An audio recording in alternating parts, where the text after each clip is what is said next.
Assalamualaikum warahmatullahi wabarakatuh.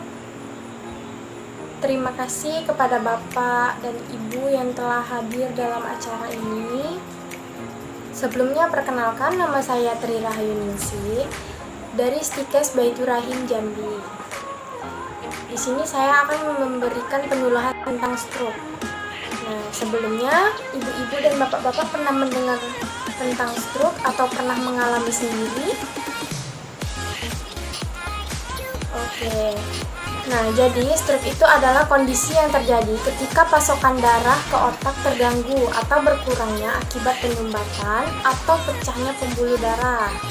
Bisa juga tanpa darah, otak tidak akan mendapatkan asupan oksigen, dan sehingga sel-sel pada sebagian area otak akan mati. Kondisi ini menyebabkan bagian tubuh yang dikendalikan oleh otak itu menjadi rusak atau tidak dapat berfungsi dengan baik. Ada beberapa faktor penyebab risiko stroke. Yang pertama, faktor kesehatan seperti hipertensi, diabetes, kolesterol, atau penyakit infeksi jantung juga bisa. Pasien yang pernah terkena serangan jantung sebelumnya itu dari faktor kesehatan. Ada juga faktor gaya hidup, contohnya seperti merokok, kurangnya olahraga atau jarang beraktivitas, kemudian mengkonsumsi obat-obatan terlarang seperti narkoba.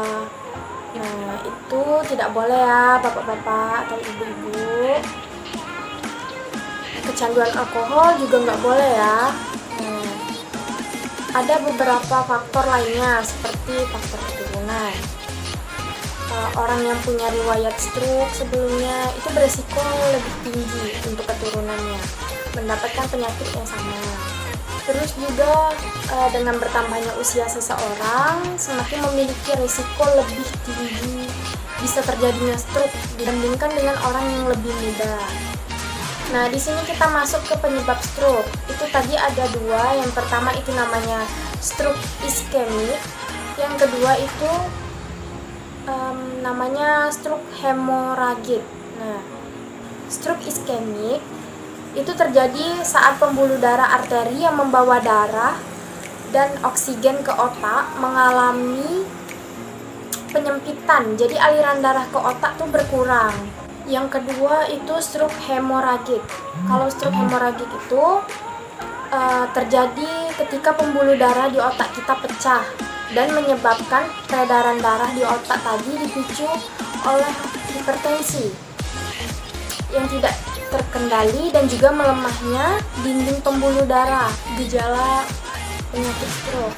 Nah, Bapak Ibu bisa mengetahui dari gejala sakit stroke itu tanda-tandanya. Yang pertama, salah satu sisi wajah akan terlihat menurun dan tidak mampu tersenyum karena mulut dan mata terkulai. Yang kedua, tidak mampu mengangkat salah satu lengan karena terasa lemas atau mati rasa. Yang ketiga, ucapan tidak jelas atau kacau. Nah, apa Bapak atau Ibu di sini ada yang pernah mengalami apa yang saya sebutkan barusan? Kalau pernah, jika terulang lagi, segeralah Bapak atau Ibu pergi ke rumah sakit untuk mendapatkan penanganan yang lebih tepat.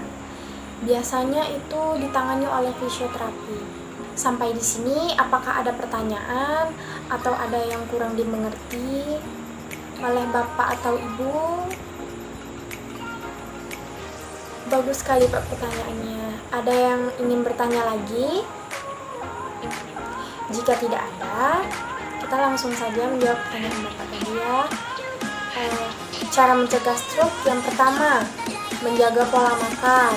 Nah, menjaga pola makan itu hindari konsumsi garam yang berlebihan. Minimal tuh satu hari tuh 6 gram aja gitu Pak, atau 1 sendok teh per hari. Kan makanan yang disarankan, makanan yang kaya akan lemak, tidak jenuh, berprotein, vitamin, serat. Seluruh nutrisi tersebut bisa diperoleh dari sayur, biji-bijian, daging rendah lemak seperti dada ayam tanpa kulit. Nah, yang kedua, hindari stres atau beban pikiran.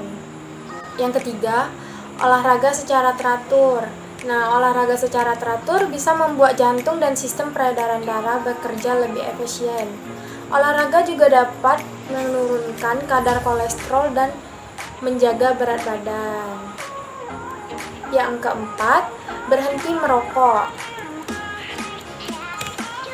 Merokok itu bisa beresiko lebih 2 kali lipat lebih tinggi terkena stroke. Karena apa? Karena rokok itu mempersempit pembuluh darah dan membuat darah mudah menggumpal. Tidak merokok juga mengurangi resiko berbagai masalah kesehatan lainnya seperti penyakit paru-paru dan jantung. Yang kelima, hindari konsumsi minuman beralkohol. Karena minuman keras itu mengandung kalori yang tinggi sehingga lebih cepat terkena penyakit stroke. Jadi jika dikonsumsi berlebihan juga bisa membuat detak jantung itu menjadi tidak beraturan. Nah, itulah penyampaian dari saya tadi. Bapak atau Ibu ada yang ingin bertanya atau ingin memberi saran kepada saya? Oke, jadi kalau misalkan tidak ada, saya akhiri ya Bu, Pak. Sekian dan terima kasih atas perhatiannya. Semoga penyuluhan ini dapat bermanfaat bagi Bapak dan Ibu sekalian. Bila ada salah kata, mohon dimaafkan karena kesempurnaan hanyalah milik Allah Subhanahu wa taala. Saya akhiri dengan wabillahi taufiq wal hidayah. Wassalamualaikum warahmatullahi wabarakatuh.